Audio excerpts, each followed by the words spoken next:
E aí, galera massa, tudo bem com vocês? Professor Patrick aqui mais uma vez, mais uma aula de literatura. Olha só que interessante, finalizamos a era mais cheirosa, olha o cheiro, era colonial, finalizamos? Sim, professor, finalizamos com o quinhentismo, com o barroco e com o arcadismo. Hoje, na aula de número 11, eu vou estar explicando para vocês, esmiuçando a respeito, sabe de quê?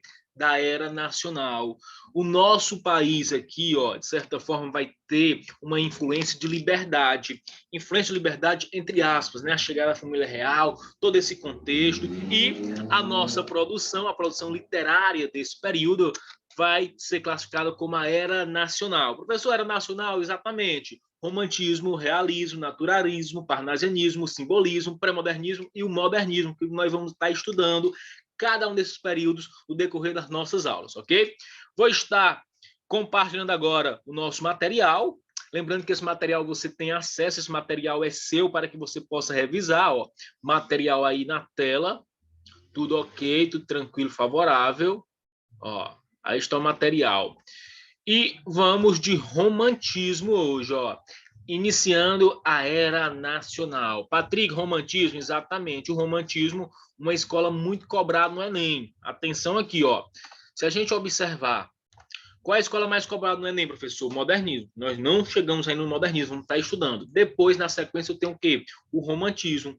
O romantismo aqui, escola muito importante para a sua aprovação, beleza? Por isso, preste atenção, cada detalhe.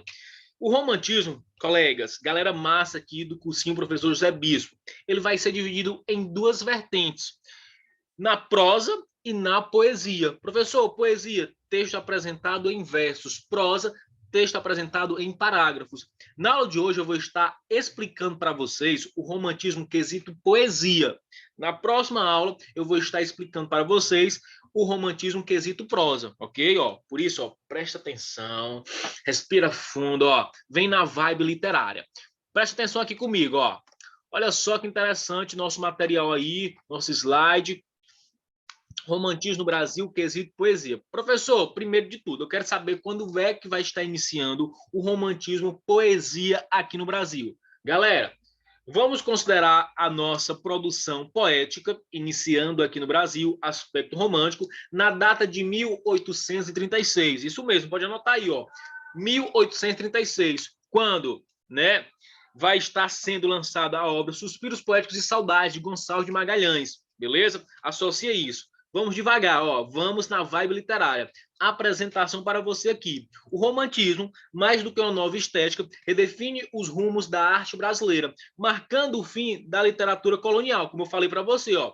Nós estudamos de modo bem objetivo toda a literatura colonial, o quinhentismo, o barroco e o arcadismo. Inclusive, nós fizemos questões na nossa última aula, assim, nós fizemos algumas questões sobre a literatura colonial.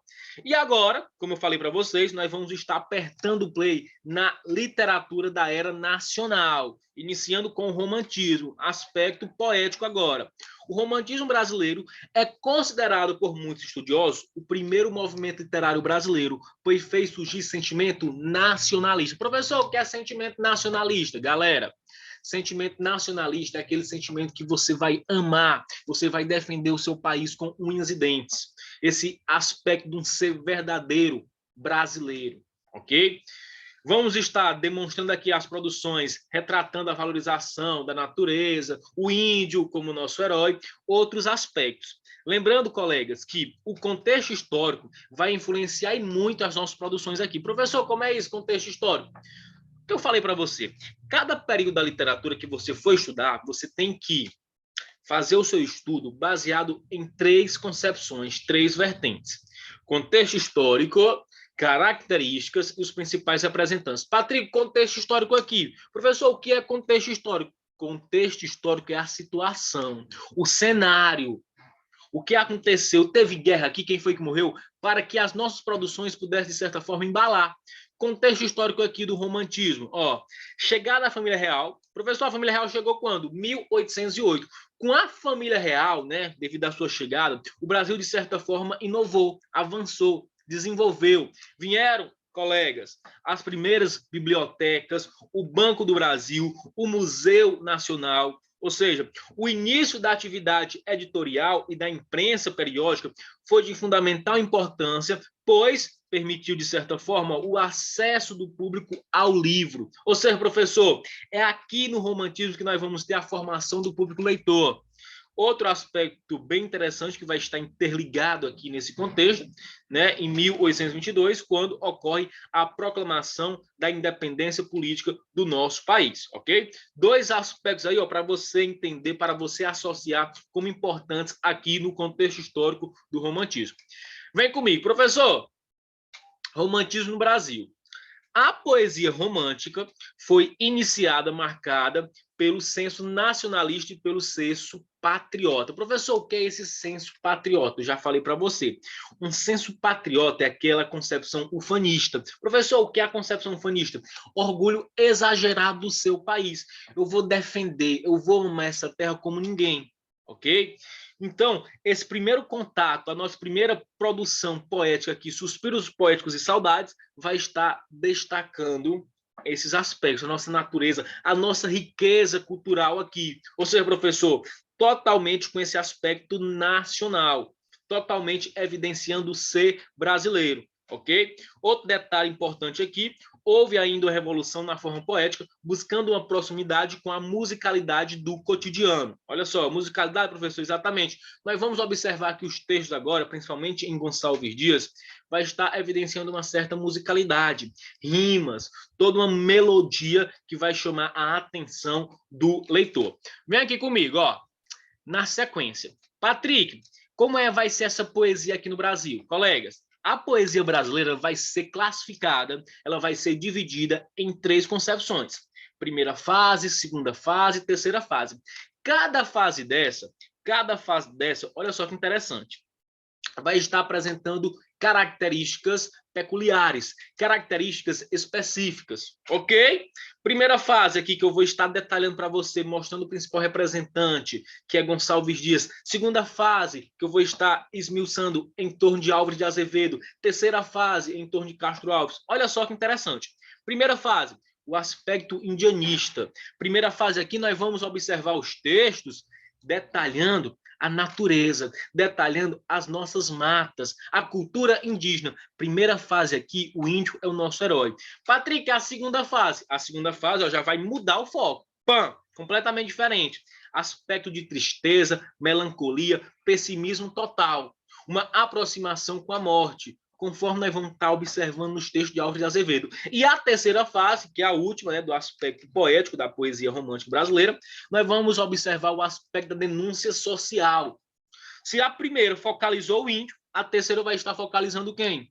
O escravo, na concepção de Castro Alves. Ó, respira fundo, meu amigo, minha amiga, eu vou estar detalhando agora para você, ó, cada uma dessas fases, cada uma dessas gerações, para que você possa gabaritar a sua prova do Enem. Vem comigo. Primeira geração, a poesia indianista. Olha só que índio maravilhoso. Olha só que índio, professor, totalmente belo. Ó, tem uma certa semelhança. Galerinha, esse índio aí sou eu, ó. Só para mostrar o aspecto nacionalista aqui, só para mostrar essa concepção indianista. Preste atenção.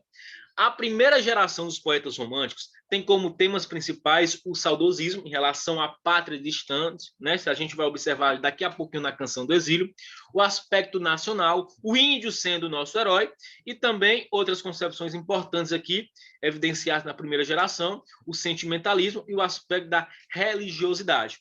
O indígena é apresentado no lugar do cavaleiro medieval, idealizado do romantismo europeu, e personifica os valores de coragem, valentia e lealdade. Olha só que interessante aí, ó, para que você possa associar.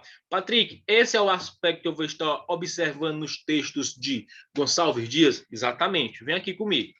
Gonçalves Dias, principal representante da primeira fase, da primeira geração da poesia romântica aqui no Brasil. Escritor vinculado ao estado do Maranhão, Antônio Gonçalves Dias, vai estar destacando a natureza. Essa, professor, idealização à sua terra natal. Detalhe aqui, Gonçalves Dias, ele vai estar atribuindo na sua poesia a seguinte concepção: o mito do bom selvagem. Professor, o que é esse mito do bom selvagem? Galerinha, o seguinte pensamento: conforme Rousseau, o ser humano, ele não nasce ruim, né? O que acontece com o ser humano? Ele nasce bom, ele nasce puro. O que acontece com ele, professor? A sociedade que o corrompe. Essa é a visão que Gonçalves Dias vai estar apresentando em seus textos em torno do índio. O índio inocente, o índio totalmente, né, preocupado aqui com a sua terra e acabou passando por uma certa transformação. Acabou, professor, se corrompendo devido ao contato com o homem branco. Essa é a concepção aqui que Gonçalves Dias, principal representante da primeira fase, escritor vinculado ao Estado do Maranhão, vai estar atribuindo aos seus textos, ok? Lembrando que os poemas ainda do mestre Gonçalves Dias se destacam pela qualidade e pela linguagem ágil, marcada pela musicalidade e pelo sentimentalismo. Show? Vem aqui comigo, ó, o principal texto aqui, ó, o texto mais parodiado, o texto mais parafraseado da língua portuguesa. Professor, que texto é esse? A canção do exílio. Minha terra tem palmeiras onde canto sabiá. As aves que gojeiam não gojeiam como lá. Ah, professor, já ouvi falar sobre ele. Com certeza. Com certeza você já ouviu alguma intertextualidade sobre a canção do exílio. Olha só o aspecto que eu descrevi aqui para você. Olha só a descrição da natureza. Olha só o amor que ele tem à pátria. Tudo isso, Gonçalves Dias vai estar destacando aqui, ó. Preste atenção em cada verso. Preste atenção em cada estrofe. Canção do exílio. Minha terra tem palmeiras, onde canto sabiá. As aves que gojeiam, não gojeiam como lá. Nosso céu tem mais estrelas, nossas vases têm mais flores, nossos bosques têm mais vida, nossa vida mais amores. Em cismar sozinho à noite, mais prazer eu encontro lá. Minha terra tem palmeiras, onde canto sabiá. Minha terra tem primores, que tais não encontro eu cá. Em cismar sozinho à noite, mais prazer eu encontro lá. Minha terra tem palmeiras, onde canto sabiá. Não permita, Deus, que eu morra, sem que eu volte para lá, sem que desfrute os primores que não encontro por cá, sem que ainda aviste as palmeiras, onde canto sabiá. Professor, olha a concepção de saudade aqui, de amor a seu país. Professor, as aves que gojeiam não gojeiam como lá. O lá é onde? O Brasil. Professor, como é que ele produziu esse texto? Eu coloquei até a explicação nesse slide para que você possa revisar e entender de modo mais objetivo. Colegas, quando Gonçalves Dias escreveu esse texto, ele estava em Portugal, cursava o curso de Direito em Coimbra. Certa madrugada bateu aquele aperto no coração dele, bateu aquela saudade. Resultado, ele fez a canção do exílio. Professor, então, esse aspecto que ele evidencia aqui, ó, as aves que aqui gojeiam, aqui aonde? Em Portugal, não gojeiam como lá, lá onde o seu Brasil, ele está distante, ele quer voltar. Por isso, essa concepção de saudade, de sentimentalismo, nós podemos evidenciar nesses versos. Ah, Patrick, entendi. Olha só a concepção. Nosso céu tem mais estrelas, nossas vases têm mais flores.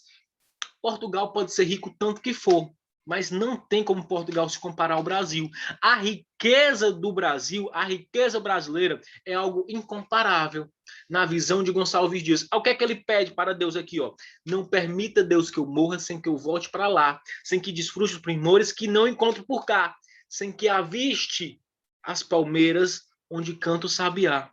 Esse é o último pedido, ó, pelo amor de Deus. Espero me formar aqui, espero concluir esse meu curso, ter acesso ao meu diploma e voltar para a minha pátria, para o meu país, onde eu sou feliz. Essa é a canção do exílio aqui, ó, que vai estar destacando esses aspectos da primeira geração, da primeira fase, né? Exaltação aí da cultura indígena, exaltação da nossa natureza, aspecto de saudade, tudo isso que nós podemos evidenciar aqui nos versos de Gonçalves Dias. Na sequência, né, mais adiante, nós vamos estar observando a segunda geração, a segunda fase, ó, completamente diferente da primeira. Coloque isso na sua cabeça, meu amigo. Segunda geração, a segunda fase, conhecida como a poesia ultrarromântica, a poesia mal do século. Professor, por que mal do século? Galera, por que mal do século? Sabe? A tuberculose chegou nesse contexto e castigou os principais representantes aqui, inclusive Álvaro de Azevedo, Fagundes Varela, todos aqui, ó, adquiriram, foram castigados pela tuberculose. Por isso, o mal do século aqui foi uma época bastante conturbada, professor. A poesia ultrarromântica aqui, ó, vai estar evidenciando esse aspecto. o tédio, a melancolia, o amor impossível, uma aproximação com a morte. Olha só, na segunda fase da poesia romântica, o foco dos escritores se direcionou para as questões do indivíduo, seus anseios e suas paixões. Beleza? Insatisfeitos com a realidade que lhes parecia opressora e angustiante, também como seu eu, os poetas outras românticos fizeram do escapismo uns traços representativos da segunda geração. Colegas, o que é que nós vamos estar observando nos textos aqui da segunda geração, da poesia outra romântica? Professor, nós vamos encontrar aqui textos que vão estar exaltando o sofrimento, exaltando esse mistério, esse tédio. Vem aqui comigo, ó, entenda o que eu estou falando. Principal representante aqui, Álvares de Azevedo.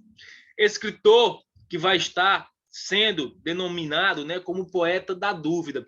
Faz parte aí, né, da Academia Brasileira de Letras e era muito admirado pela sua maneira como escrevia seus textos, né? Esse sentimento profundo, esse aspecto, professor, egocêntrico, individual, aquele camarada que vai estar sempre, ó, todo problema que ele encontra na sua vida, ele vai estar sempre se aproximando com a morte. Ah, o que me resta é morrer. Se eu morresse amanhã. Vem aqui comigo, entenda só esse texto. Pálida a luz. Ó, Patrick, é um soneto, ó, esse texto. Professor, o que é um soneto? A estrutura dele aí, colegas, ó, não esqueça que é um soneto, pelo amor de Deus.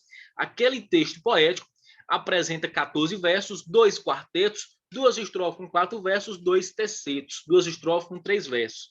Pálida a luz. Pálida a luz da lâmpada sombria, sobre o leito de flores reclinada. Como a lua por noite esbalsamada. Entre as nuvens do amor ela dormia.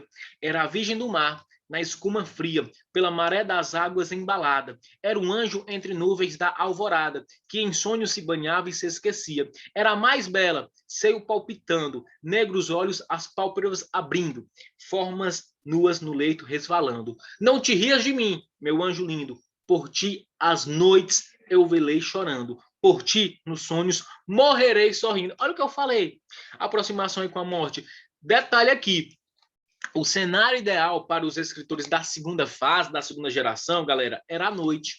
A noite era o ambiente que eles sentiam mais à vontade. A noite que eles se sentiam, assim, mais próximo de seus sentimentos. Detalhe, professor. No texto aqui, no soneto apresentado de Álvares de Azevedo, nós podemos evidenciar, né, ó, representação da figura feminina que, quando não está associada à imagem celestial de um anjo, surge adormecida, lembrando a frieza da noite, ok? A noite também está associada ao mistério, ao sono e, portanto, ao sonho. Assim, inalcançável, a mulher amada parece o quê, professor? Mais como uma miragem do que um aspecto real. Ou seja, essa mulher foi ele que criou. Essa mulher ele não tem coragem de ir lá e evidenciar os seus sentimentos. O que é que resta, então? Ele vai se matar, já que ele não pode vencer esse amor, já que ele não pode ter essa amada em seus braços. É esse aspecto aqui que nós vamos observar na segunda fase, destacado por Álvares de Azevedo. Mais adiante, finalizando, né, essa poesia romântica, a poesia brasileira, nós temos a terceira fase, a terceira geração, conhecida como a poesia condoreira. Professor, por que esse nome, poesia condoreira? Devido a uma ave, a ave de condor, uma ave rapina, ave com características bem semelhantes à da águia, à do gavião, que tem uma visão precisa. E justamente por ter essa visão precisa, eles vão estar denunciando os aspectos sociais. Denunciando os aspectos sociais, professor, em torno de quê? Em torno do escravo. A poesia condoreira é conhecida como a poesia da denúncia social, beleza? Como eu falei para você aqui, ó, voltou-se para a realidade exterior, dedicando aos grandes problemas da sociedade. No Brasil, a força de trabalho era constituída basicamente por escravos e foi justamente sobre a realidade deles, desprovidos de direitos, que recaiu a preocupação dos escritores desse movimento. Se eu falo em escravo, eu tenho que falar no poeta dos escravos. Professor, quem é o poeta dos escravos? Castro Alves. Quer dizer que Castro Alves é o poeta dos escravos? Exatamente. Antônio Frederico Castro Alves é ele que vai estar observando o escravo e escrevendo em seus textos como o escravo era trazido, como o escravo era maltratado aqui nessa terra. Castro Alves, né, se você observar, um texto bem interessante dele, que já foi muito citado no Enem, é Navio Negreiro. O poeta dos escravos expressou em suas poesias a indignação aos graves problemas sociais de seu tempo, denunciou a crueldade da escravidão e clamou pela liberdade. Foi também o poeta do amor. Sua poesia amorosa descreve a beleza e a sedução do corpo da mulher. Detalhe, viu? Você que pensa, Castro Alves só se destacou por escrever textos em torno do escravo? Não. Ele vai descrever também textos em torno da concepção da mulher amada, essa concepção da figura feminina. Vem aqui comigo, ó. Olha só esse texto de Castro Alves. Olha só o que o verso vai estar descrevendo. Completamente diferente do que nós observamos na segunda fase. Durante um temporal, a terra treme, as folhas descaídas rangem ao choque rijo do granizo, como acalenta um coração aflito. Como é bom teu sorriso, que importa o vendaval, à noite os euros, os trovões, predizendo o cataclismo. Se em ti pensando some-se o universo, em ti somente eu cismo. Tu és a minha vida, o ar que aspiro. Não há tormentas quando estás em calma.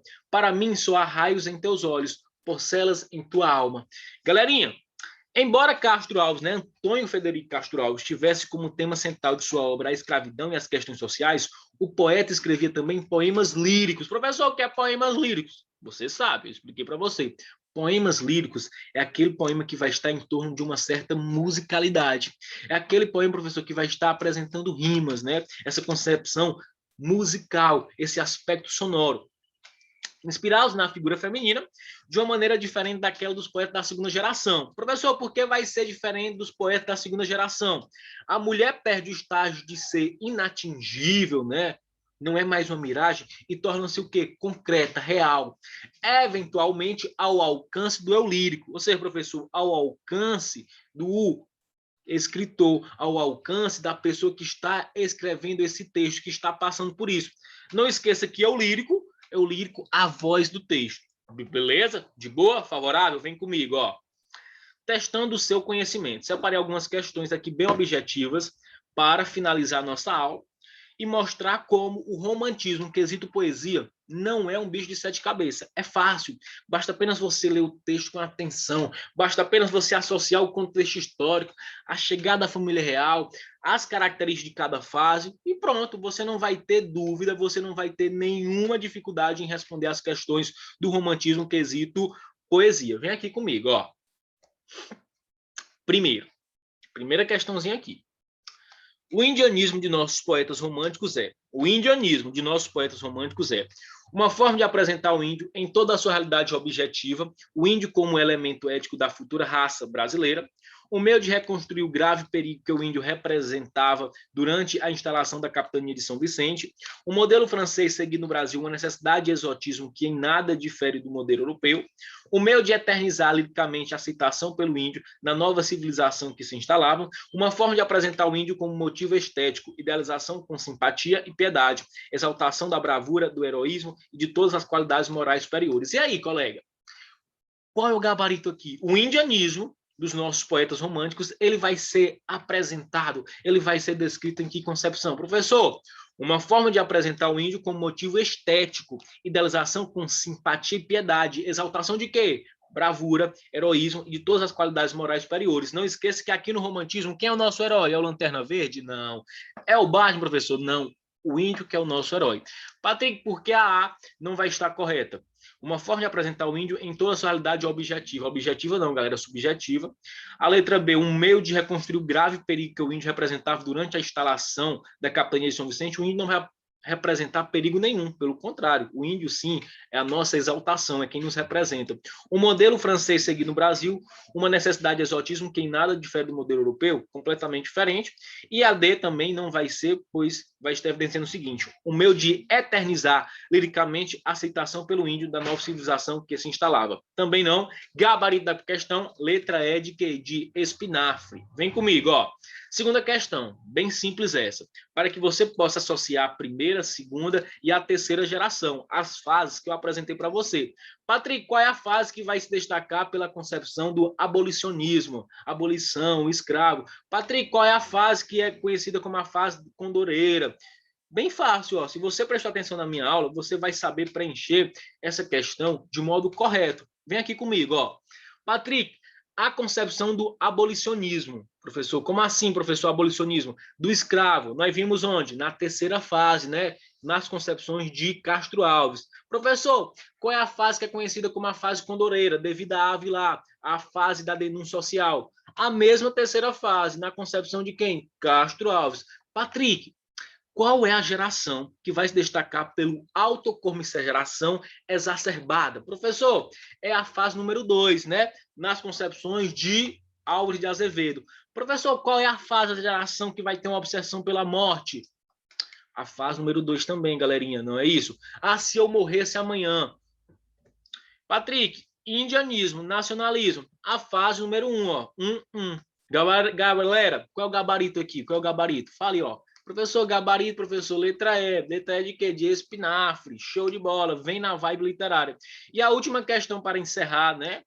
A nossa aula de hoje, aula sobre o romantismo brasileiro, quesito poesia.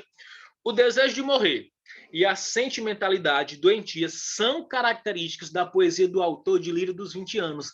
Trata-se de quem? Gonçalves Dias, Castro Alves, Gonçalves de Magalhães, Casimiro de Abreu ou Alves de Azevedo? Ah, professor, já sei. Qual foi o escritor que eu falei para você que vai ter uma aproximação com a morte? Esse aspecto, professor, pessimista, sofrimento. Ah, Patrick, tá fácil, né? Essas características são características presentes da segunda fase, da segunda geração, que tem como principal representante Álvares de Azevedo. Exatamente, galerinha. Agradeço a participação. Lembrando que esse material você vai ter acesso para que você possa revisar. Qualquer dúvida, qualquer indagação, é só entrar em contato comigo aí através do grupo. É isso. Agradeço imensamente o desempenho de vocês. Até a nossa próxima aula. Beijo grande e valeu. Show!